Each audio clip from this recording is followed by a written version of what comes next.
Tudo bem. Então, como eu falei para vocês, a gente vai fazer o seguinte. Hoje a gente termina a aula teórica, né? A parte teórica do conteúdo de hidrostática. Na próxima semana a gente faz exercício das duas partes, da semana passada e dessa.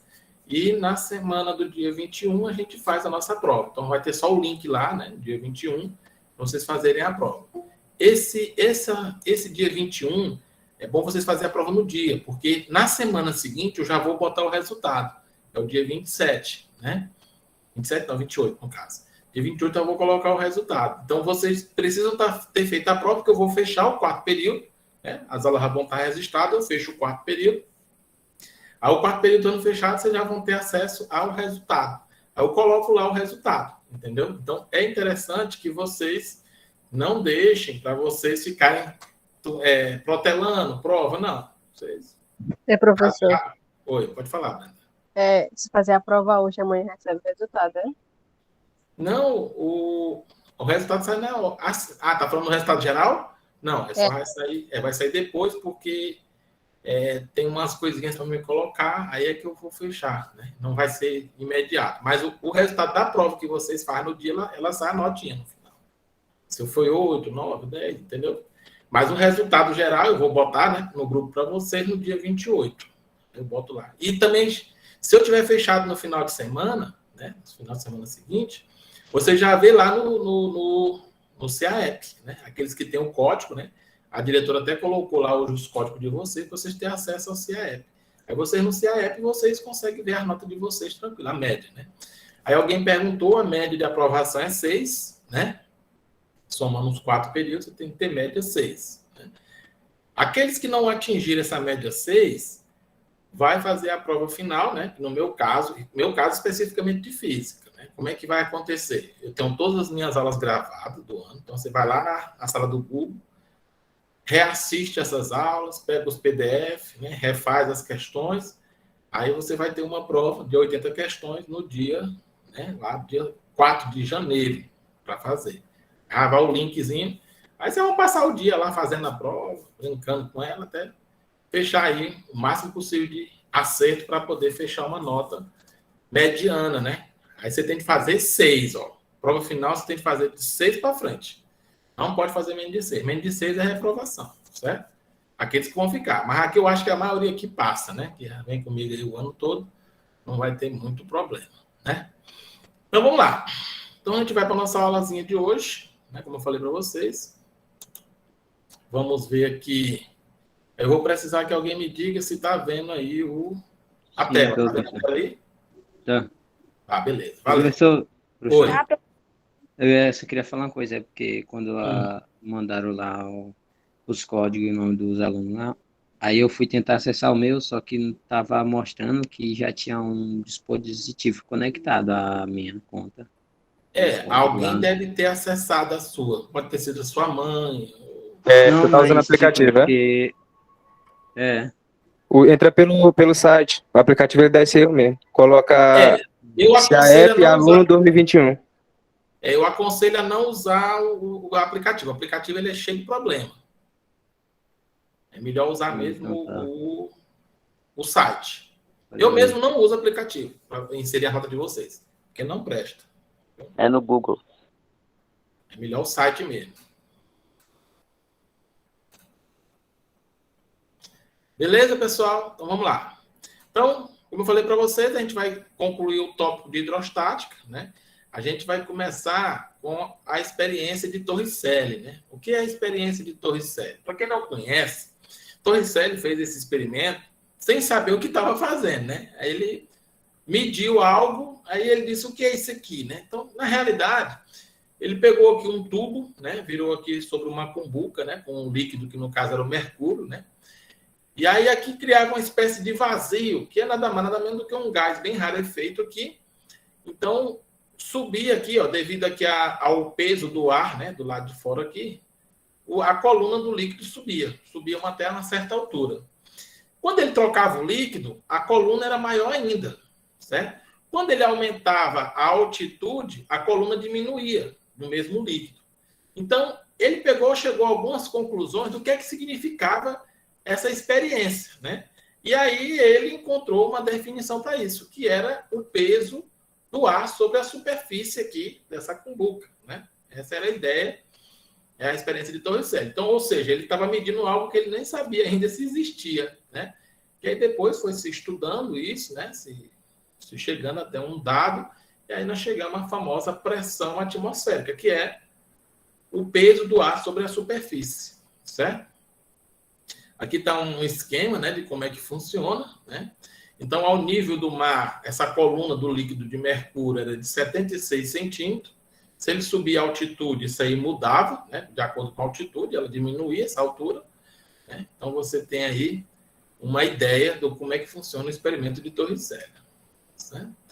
E aí ele viu também que a pressão aqui, né, a altura da coluna dependia do líquido e dependia também da localidade, né, que se encontrava. Então, chegou aí uma conclusão ao nível do mar, qual era o valor que ele se trabalhava com a pressão atmosférica, que era o peso do ar sobre a superfície do líquido aqui exposto, né? Que no SI, né, o valor de Pascal é 1,013 10 a 5 Pascal, que também pode ser dado como o valor de uma atmosfera. Aí aqui nós temos a famosa bomba de vácuo, né, ou bomba de sucção, que é aquela bomba manual, né? Ele cria aqui uma espécie de vácuozinho, né, tirando o ar. E aí o ar que está aqui, né, fazendo força aqui na superfície da água, empurra a água que sobe, né, aqui. Mas isso aqui tem um limite, né? Tem um limite. Por exemplo, você não pode fazer isso aqui achando que isso aqui vai subir a altura infinita. Não, ele tem um limite de acordo com a localidade, né? O limite máximo, né, ali próximo ao nível do mar, de 10 metros. À medida que vai subir na altitude, essa altura diminui mais ainda, tá bom? Aí aqui nós temos aqui algumas altitudes, né, que você vai ter aqui o valor das pressões, né? 0, que é no nível do mar, né? 500, 1.000, 2.000, 3.000, você tem aqui os valores, né, da pressão atmosférica, a altura aí da coluna de mercúrio, né, e a altura da coluna de água, né? Alguns exemplos aqui que vocês podem pegar como referência. Observe aí, ó, que a 3.000 metros, a altura de coluna de água é de 7,1 metros. A nível do mar, 10 metros. Aí um fato curioso, né, que chama de pressão hidrostática, né? A pressão do peso da coluna de água, ela só depende da altura da coluna de água. Ela não depende, por exemplo, do formato do recipiente. Isso aqui é algo que nós vamos usar daqui a pouco como chamado de paradoxo, né? Então, a gente vai ter aí que não importa o formato ou a largura, o que importa é só a altura, é a relação de nível. Essa é o que importa, certo? O que seria a pressão absoluta e pressão relativa? Pressão absoluta é quando você soma a atmosfera mais a coluna de água, né?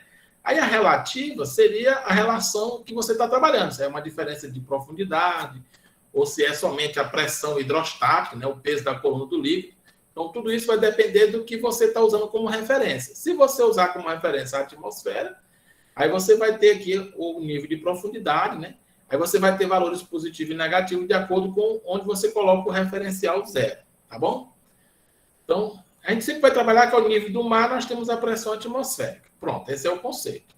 Subiu, diminui a pressão. Desceu dentro de um líquido, no caso da água, aumenta a pressão. Então, esse vai ser o nosso arranjo, tá bom?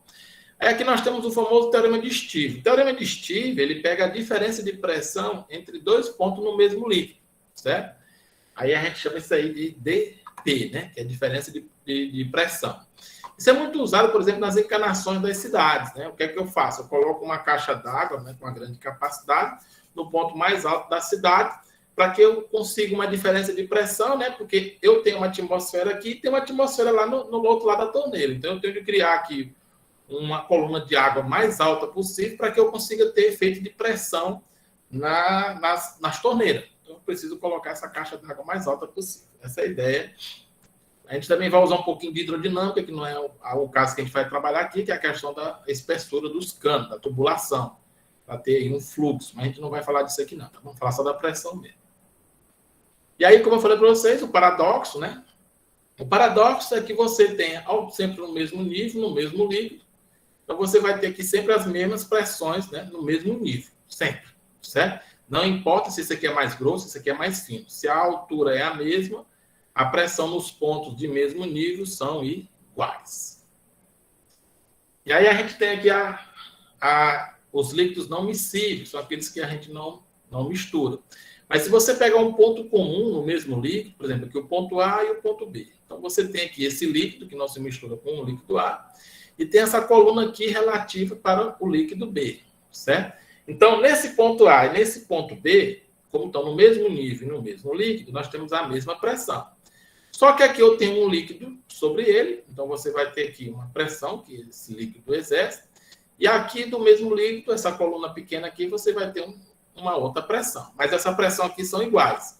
Sendo assim, você vai pegar aí a relação entre as alturas relativas, né, do líquido A, que está aqui, e do líquido B, que está aqui, com as densidades dos líquidos. Aí você consegue definir a relação entre massa específica do líquido, né, que é chamada de densidade do líquido, e alturas relativas.